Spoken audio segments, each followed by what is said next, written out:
खाने की कहानी एक सादा और मासूम लड़की की है, जिसे सब प्यार से खाने कहते हैं। खाने एक मध्यम वर्गीय परिवार से ताल्लुक रखती है और अपनी फैमिली के साथ एक खुशगवार जिंदगी गुजार रही होती है। इसके वालिद एक ईमानदार और खुददार व्यक्ति है, जो अपनी मेहनत की कमाई से अपने परिवार की आलत करते हैं। खाने की जिंदगी में एक बड़ा मोड़ उस वक्त आता है जब एक प्रभावशाली और बदतमीज नौजवान मीर हादी उसकी जिंदगी में दाखिल होता है। मीर हादी एक अमीर और ताकतवर सियासतदान का बेटा है, जिसे दौलत और इख्तियार का नशा है। वो गुरूर और तकब्बुर में डूबा हुआ है और अपनी मर्जी के खिलाफ कोई बात सुनने का आदी नहीं।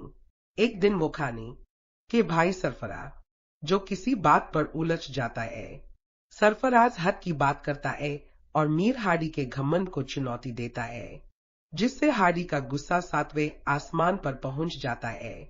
वह अपनी अहंकार के खातिर सरफराज को गोली मार देता है और उनके परिवार पर दुएक का पहाड़ टूट पड़ता है।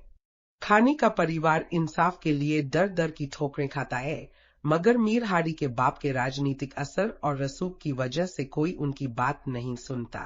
अब खानी और उसकी मां पर जिंदगी के मसलों का बोझ बढ़ जाता है। खानी अपनी तालीम मुकम्मल करने और खानदान की कफालत करने के लिए नौकरी करने लगती है, लेकिन दिल में अपने भाई के कत्ल का गम और इंसाफ की तड़प लिए वह खुद को मजबूत बनाती है। दूसरी तरफ मीर हादी के दिलो दिमाग में अजीब सी बेचैनी रहने लगती है। उसे खानी के मजबूत और बेखौफ रवैये ने हिलाकर रख दिया है। पहली बार अपनी जिंदगी में किसी के सामने बेबस महसूस करता है।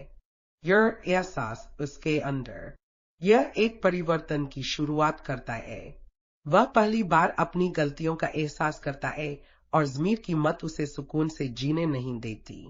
अपनी मेहनत से एक अच्छी नौकरी प्राप्त कर लेती है और अपने परिवार के लिए सहारा बन जाती है। यह है इधर मीर हादी अपनी जिंदगी को बदलने की कोशिश करता है और अल्लाह के हुजूर अपने गुनाहों की माफी मांगता है। वह खानी से मिलकर अपने किए की माफी चाहता है, लेकिन खानी इसकी माफी कबूल करने से इनकार कर देती है। यह है खानी का कहना होता है कि मुआफी का हक सिर्फ अल्लाह को है, लेकिन वो कभी अपने भाई के कातिल को मुआफ नहीं कर सकती। मीर हादी की जिंदगी बेमकसद हो जाती है।